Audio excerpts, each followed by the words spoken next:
presque 15 minutes. Ok. Oui, allô? Oui, bonsoir, monsieur Boudaou. Oui? Bonsoir, Gabriel Aumont de Radio Ville Lumière, je ne vous dérange pas? Non, je vous en prie. Vous avez un petit peu de temps à nous accorder pour une petite interview? Avec grand plaisir. Bah, c'est gentil à vous de nous accorder un petit peu de temps ce soir pour vous écouter religieusement par rapport à votre avis évidemment sur le PSG, puisque Radio Ville Lumière, comme son nom l'indique, c'est principalement parisien. Et tout simplement, on va commencer par vous demander comment vous avez trouvé le PSG sur la saison 2013-2014, puisqu'on arrive à son terme maintenant, le PSG déjà champion avec certains records déjà battus. Quel est votre avis sur cette première saison du PSG Laurent Blanc? Bah écoutez, moi j'ai été plutôt comme beaucoup, je pense, plutôt emballé une grande partie de la saison, je dirais une première partie de saison, puis un petit coup de mou au sortir de l'hiver, comme d'habitude, j'allais dire, comme souvent. Et sinon, moi j'ai vu que les beaux matchs, c'est Paris Saint-Germain, à de rares exceptions près. Je pense qu'il faudrait être très très difficile pour ne pas apprécier le jeu que nous ont proposé les Parisiens. Et puis voilà, je suis un peu comme tout le monde, là. C'est quand même un plaisir assez exceptionnel pour la Ligue 1 de pouvoir voir ces équipes-là, ce type de joueurs-là, ces calibres que nous propose ce nouveau Paris Saint-Germain. Et contrairement à ce qu'on aurait pu croire en début de saison, comme beaucoup pensaient que le costume d'entraîneur du PSG était trop grand pour Laurent Blanc, il a montré avec pas mal de brio, je trouve, dans la gestion des individualités, qu'il était largement fait pour entraîner une équipe de très très haut niveau. Et est-ce que finalement vous comprenez certains supporters qui ont quelques regrets, peut-être un peu trop de goût de luxe on peut dire, mais est-ce que vous comprenez c'est un petit peu de regrets sur cette saison, peut-être à cause de la Ligue des Champions, même c'est certainement à cause de ça? Tout à fait. C'est sûr que on peut être que déçu quand on est en quart de finale à la maison et qu'on l'emporte comme le Paris Saint-Germain l'a emporté. C'est sûr que le match retour laisse forcément des regrets parce que alors on voyait peut-être pas le PSG remporter la Ligue des Champions dès cette année, mais on les voyait bien partis pour au moins les demi-finales après ce match aller contre Chelsea. Et je trouve que c'est un petit peu dommage, c'est ce qu'a dit Laurent Blanc, ça gâche un petit peu le plaisir. On en oublierait presque que ce qu'a fait le PSG, c'est-à-dire qu'ils sont quasiment assurés du titre depuis le mois de février, j'exagère un peu, mais c'est quasiment ça. Ils ont remporté la Coupe de la Ligue face à Lyon, ils n'ont pas remporté. Voilà, donc petite déception peut-être pour la Coupe de France avec cette défaite à la maison contre Montpellier. Je suis presque pas le concerné, parce que comme vous le savez, la Coupe de France est diffusée sur le service public, donc on était un petit peu déçus de perdre un gros à ce stade-là. Mais je ne vois pas ce qu'on peut espérer de plus. Voilà, pour moi, Paris a fait mieux que la saison passée. Ils sont champions, comme la saison passée. Ils ont fait un quart de finale de Ligue des Champions comme la saison passée. Et à la différence de la saison passée, ils ont remporté un trophée. Je ne vois pas ce qu'on peut dire. Il y a l'amertume de ce quart au retour un petit peu raté. Je crois qu'on peut dire ça comme ça. Est-ce que ce quart retour raté est dû à une erreur de coaching de Laurent Blanc ou c'était simplement plus fort en face? Vous savez, on peut refaire les matchs 25 fois. Peut-être dans lui-même, si le quart de finale était demain, il ne ferait peut-être pas les mêmes choix. C'est assez difficile. D'une manière, pour ne pas faire la langue de bois, moi je pense que sur le coaching, c'était pas tout à fait ça. C'est-à-dire sur le type de départ. Quand on voit l'équipe qui est terminée, on s'est tous dit, c'est peut-être cette équipe-là qui aurait dû. Mais il n'y a pas que ça. Il y a aussi, je pense qu'il y a aussi un manque de vécu collectif sur ces grandes échéances-là. Vous avez beau avoir des grands joueurs qui ont déjà vécu ce type de rencontre, le groupe en lui-même ne l'a pas vécu. Donc c'est un peu ce qui manque encore à ce PSG pour arriver à être définitivement, j'allais dire, dans la famille des très grands d'Europe. Oui, finalement, il manque plus grand-chose donc au PSG pour la gagner ou encore beaucoup d'expérience. Est-ce que le PSG peut vraiment espérer la gagner dans les 2-3 ans ou faudra attendre peut-être encore plus comme l'a attendu Chelsea? Non. Moi, je pense qu'ils sont beaucoup plus proches. Autant, vous avez dit Chelsea ou Manchester City, j'ai pas bien entendu. Par rapport à Chelsea. Je parlais de Chelsea qui a mis 10 ans avec Abramovich à la gagner, je parlais par rapport aux investisseurs. Ouais, mais là aussi, quelles équipes avaient proposé Chelsea? aussi, c'est vrai qu'il y avait des grands joueurs, mais ils n'en pas forcément encore une très très grande équipe. Ça suffisait sur le territoire anglais, ça suffisait pas au niveau européen. Moi, je pense que Paris va attendre autant d'autant pour la remporter. Hein. Ils sont enfants, ils sont tout près, ils manquent encore un peu de vécu collectif. C'est-à-dire que cette équipe prenne l'habitude de ces grands rendez-vous. C'est que la deuxième saison. Hein. Je trouve qu'on est très exigeant quand même avec ce pari-là. À mon avis, voilà, s'il n'y avait pas eu cet accident-là du quart de finale, ils auraient été assez près. Et je pense que voilà, dans les 2 saisons à venir, ils seront de plus en plus près. Est-ce que le fait que la Ligue 1 soit entre guillemets si facile pour eux pour le moment, c'est pas un désavantage par rapport à la Ligue des Champions? Je suis pas tout à fait d'accord. Je suis pas tout à fait d'accord. Si vous prenez, c'est la première année de Monaco, on va dire, on prend l'année 0 du football avec l'arrivée des Qataris au Paris Saint-Germain. Voilà, Paris il y a 3 ans, Monaco actuellement. Si vous prenez je sais pas, le championnat italien ou le championnat espagnol, ils sont pas 20 à jouer le titre. C'est un peu le même cas, à mon avis, en Ligue 1. On ne peut pas dire que la Ligue 1 soit faible. On ne peut pas dire que Paris n'ait pas eu de difficultés aussi. Ils ont été en difficulté, ils ont été en difficulté, j'en parlais, contre Montpellier en Coupe de France. Ils ont perdu contre Evian. Je ne pense pas que le niveau de la Ligue 1 descende le PSG, bien au contraire. Et est-ce que dans les années à venir... Juste pour conclure, c'est sûr qu'avec une équipe notamment de Monaco peut-être encore plus expérimentée, encore un petit peu plus fort, ça va relever le niveau général du championnat. Donc moi je pense que c'est plutôt une bonne chose que le PSG ait la concurrence déjà, parce que la concurrence qu'il n'avait peut-être pas l'année passée. Et justement, j'avais parlé de la future concurrence à venir avec Monaco, qui était déjà bien présente, parce que Monaco fait quand même une saison exceptionnelle aussi. On n'a pas l'habitude de le souligner, mais faut le dire. Est-ce que par exemple, on voit que les autres clubs essayent de bouger un peu différemment, vu qu'ils n'ont pas les mêmes moyens financiers? Je pense à l'OM avec Bielsa. Est-ce que Bielsa pourra faire des miracles à Marseille? Et est-ce que Marseille pourra peut-être aller titiller le PSG Monaco? Bon, alors, justement, je crois pas. Hein. Aujourd'hui, on sait, hein, c'est le pouvoir financier qui va faire la différence, même si Bielsa peut apporter quelque chose, il n'aura pas les mêmes joueurs à disposition que le Blanc ou que M. X, le futur entraîneur de l'AS Monaco. Je vois pas, je pense que certaines équipes, comme Lille, comme Marseille, peut-être comme Lyon, vont pouvoir un peu gêner, aller lors des 3-4 premiers mois, le Paris Saint-Germain, mais ça peut s'arrêter là. Je veux dire, sur la durée du championnat, Paris aujourd'hui, Monaco sans doute demain, a beaucoup trop d'avance. Il nous faut des joueurs, hein, malgré le temps que peut avoir l'entraîneur, il faut des joueurs. Aujourd'hui, Lyon ne les a plus. Marseille ne les a pas. Marseille a un bon 11, sur la feuille, c'est un bon 11. Et quand Laurent Blanc peut se permettre de faire tourner quasiment toute son équipe, l'OM n'a pas pu le faire cette saison, de la même manière que Lyon n'a pas pu le faire, de la même manière que Lille n'a pas pu le faire non plus. Je pense que ça va être très très dur, à part Monaco, de concurrencer le PSG la saison prochaine.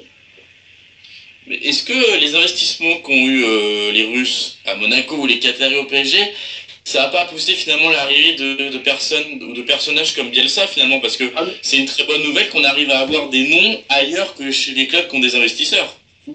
Mais vous avez complètement raison. Moi, je suis persuadé de ça. Déjà, l'arrivée des Qataris et des Russes a d'une part sans doute servir un peu de boost à d'autres investisseurs. Je pense que d'autres investisseurs vont s'intéresser de plus près à la Ligue 1. Et de l'autre côté, comme vous venez justement de le dire, ça fait une publicité quand même énorme à certains joueurs, certains entraîneurs qui, il y a 5 ans, n'auraient pas dit je vais signer un contrat en Ligue 1. Je pense que ça va le booster. Pour la simple raison qu'aujourd'hui, la Ligue 1, il y a un éclairage qui n'est pas qu'européen, qui est quasiment mondial aujourd'hui sur la Ligue 1. Et donc, certains joueurs d'une certaine renommée, d'un certain talent aussi, en venant en France, ils font aussi le choix d'être un peu plus exposés que s'ils le seraient peut-être dans le championnat allemand ou italien. Ah oui, tout à fait. Moi, je pense que c'est un aimant magnifique pour le foot français. Et est-ce que l'Euro 2016 peut être aussi finalement aussi un aimant pour le foot français? On parle les stades qui sont reconstruits, le parc le sera également aussi, rénové. Ouais. On avait beaucoup de noms, par exemple l'arrivée de Banega qui est un peu en rumeur du côté de la Canebière. Tout ça finalement on sent une atmosphère qui est en train de changer. Et la liste des Bleus l'est aussi un peu aussi avec la cohésion de groupe qui est privilégiée. Est-ce qu'on sent vraiment un nouvel air sur le foot français ces derniers temps? Est-ce que c'est de passade ou on peut vraiment espérer que ça reste et ça change vraiment le foot français dans les 10 ou 20 ou 30 prochaines années à venir? Moi, je l'espère, hein, parce que là, vous évoquez deux choses. La première, c'est la structure. C'est évident que la France a un retard considérable sur les installations sportives. Il faut, aujourd'hui, je ne sais pas si vous avez vu l'exemple de l'Allemagne. L'Allemagne, elle a très très bien géré sa Coupe du Monde en 2006 en rénovant les stades, en faisant des stades un endroit de spectacle, quoi, où monsieur et madame tout le monde peut aller maintenant. D'ailleurs, l'affluence en Allemagne fait partie des plus importantes en Europe. Et nous, on était vraiment en retard de ce côté-là. Donc, qu'il y ait cet investissement lié à l'Euro 2016 déjà sur les structures, c'est évident que ça va faire un bien fou aux équipes les plus importantes, aux clubs les plus importants, avec des structures ultra modernes et qui vont être dédiées vraiment au public d'aujourd'hui, recevoir des enfants, des familles, ça va développer le merchandising, donc c'est sûr que ça va faire un bien énorme. Après, pour ce qui est de la compétition en elle-même par rapport au foot français, à mon avis, c'est quelque chose qui n'est pas forcément lié à la vie des clubs. Mais évidemment, je veux dire, je vais rien inventer, plus l'équipe de France sera forte qu'avec une équipe nationale forte, plus les clubs aussi seront forts, hein, parce que les joueurs de l'équipe de France, ils viennent des centres de formation pour la plupart, ils viennent de cette force-là qu'avait le foot français aussi à former les gens, que le foot français a peut-être un peu perdu. Quoi.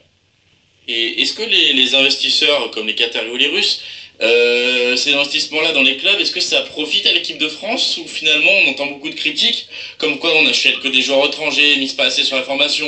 Est-ce que ces critiques sont recevables pour vous ou finalement ça change pas grand-chose? Non, pour moi, ça l'est. Au contraire.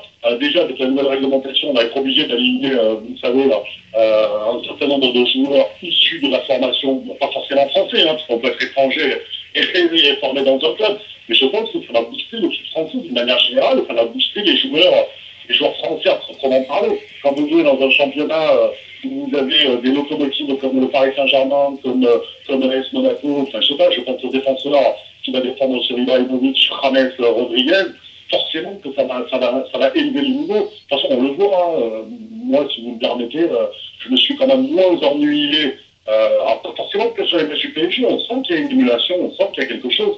Si vous enlevez le PSG et l'AS Monaco qui était largement au-dessus, je veux dire, c'est quand même, regardez les points qui séparent les différentes équipes entre la 7e et la 16e place. On est quand même très très proche. Moi, je pense que ça va faire du bien d'une manière générale au foot français et au football français. J'en suis persuadé. Et justement, comme on parle de l'équipe de France, le mondial c'est dans moins d'un mois, c'est évidemment l'événement à venir sur Planète Foot, la Planète Sport, si c'était la planète. Et pour notre équipe de France, est-ce que vous avez des ondes positives pour le mondial qui arrive ou est-ce qu'on va finalement, comme après chaque grande compétition depuis 2006, rester sur notre faim et avoir des critiques un peu partout? C'est très difficile. Moi, j'attends juste un truc en tant que Français, que supporter de l'équipe de France. Déjà, il faut que l'état d'esprit soit là. La qualité, elle me paraît être là, c'est indéniable. Après, qu'est-ce qui fait la différence entre 2006 Bon, c'est vrai qu'il y a quand même la finale, donc c'est un mauvais exemple, mais c'est aussi l'état d'esprit. Quoi. Voilà, de toute façon, on ne pourra pas faire pire qu'en 2010, où on a été la risée du foot mondial, on ne pourra pas faire pire. Donc moi je place beaucoup d'espoir dans cette équipe. Je pense que Didier Deschamps a envoyé des signaux forts en ne retenant pas un garçon comme Eric Abidal pour des raisons objectives, hein, qui lui regarde, on peut en débattre pendant des heures. C'est quand même un signe fort, parce qu'Eric Abidal a été longtemps un des hommes clés de Didier Deschamps, en écartant Samir Nasri en disant clairement que c'est pour une histoire de comportement. Je pense qu'il a envoyé des signaux assez forts à son équipe. Donc je me dis que si l'état d'esprit est là, la qualité y est, voilà, on pourra, je vais pas résumer, on ne pourra pas faire pire. Donc moi j'y crois, le groupe, alors c'est pas un groupe facile, hein, ce que j'entends, ce que je dis souvent, c'est un groupe facile, donc c'est pas un groupe facile. Je veux dire, le Honduras, j'ai été commenté aux Jeux Olympiques en 2012, ils ont fait un quart de finale contre le Brésil, ils ont perdu 3-2. Donc la majeure partie de l'équipe actuelle, elle vient de ces Jeux Olympiques-là. Donc il y a quand même de la qualité du côté du Honduras, du côté de l'Équateur aussi. La Suisse, on connaît mieux cette équipe-là. Je ne dis pas que c'est un groupe facile, mais je pense que les Bleus ont largement les moyens de finir en tête de leur poule. Donc c'est pas ce week-end. Après, c'est pas de la loterie, mais presque. Après, sur un match, tout est possible. Mais moi, je crois vraiment à cette équipe de France, après ce qu'elle a fait contre l'Ukraine, notamment, voilà, elle est capable du pire, le match aller, et du meilleur, le match retour. Et pour la Coupe du Monde, justement, alors bon, évidemment l'équipe de France n'est pas favori, mais en tant que journaliste neutre, on va dire, qui vous voyez remporter le Graal suprême? Oh là, c'est... je suis Le Brésil, comme tout le monde, j'ai envie de dire peut-être. Ouais, pas forcément, non, pas forcément. C'est pas l'équipe sur laquelle je mettrais une pièce. Moi, je mettrais une pièce, si je veux dire, sur une équipe européenne. Moi, je vois bien l'Allemagne, les Pays-Bas ou l'Espagne. Voilà, plus qu'une équipe brésilienne. Enfin, je pense qu'avec ce qui se passe au Brésil, j'ai peur que ça impacte un peu trop en termes de pression sur l'équipe brésilienne. Mais je vois bien une équipe européenne, avec l'Allemagne en priorité, et juste après l'Espagne ou les Pays-Bas. Et bon, c'est pas l'Argentine, mais c'est vrai que c'est assez compliqué, c'est assez difficile de dire qui va arriver. Il n'y a pas une nation aujourd'hui qui domine véritablement. Même l'Espagne a baissé un petit peu, mais je crois beaucoup en l'Allemagne. D'accord, d'accord. Bah oui, Fideo, c'est rare parce que d'habitude on a plus les réponses qui est Brésil ou Argentine. Comme ça change, mais les Allemands sont passés. Souvent, on nous répond Brésil ou Argentine chez nos invités. C'est le grand classique. C'est vrai que l'Allemagne est l'équipe qui passe près depuis plusieurs années d'un trophée majeur et il ne serait pas illogique de Exactement. Il y a quand même aujourd'hui, parce que là, ce qu'il a manqué à l'Allemagne, elle a toujours eu cette rigueur et ce talent défensif. Je veux dire, aujourd'hui, offensivement, c'est quand même très, très, très fort. Alors après, ça dépend là aussi de l'état d'esprit dans le groupe. Ça va dépendre un peu de l'entame de la compétition. Et tiens, même l'Italie, on oublie un peu l'Italie, elle est dans un groupe très difficile. Je veux dire, les Italiens ont l'habitude aussi de ce genre de confrontation, de cette étiquette un peu d'outsider. Et ils sont jamais très loin. Bon, là aussi, ils ont les fantômes, un petit peu comme nous, les fantômes de la Coupe du Monde 2010. Quoi. Effectivement, c'est bien vrai. Sur ce, je vais énormément vous remercier de nous avoir accordé un petit peu de temps ce soir pour nous. Bah écoutez, c'était avec grand plaisir. Bah, plaisir partagé et sur ce, je vous souhaite une bonne soirée et bonne continuation à vous. Merci beaucoup, à très bientôt et puis bonne route à vous aussi. À très bientôt. Merci beaucoup, au revoir. Au revoir.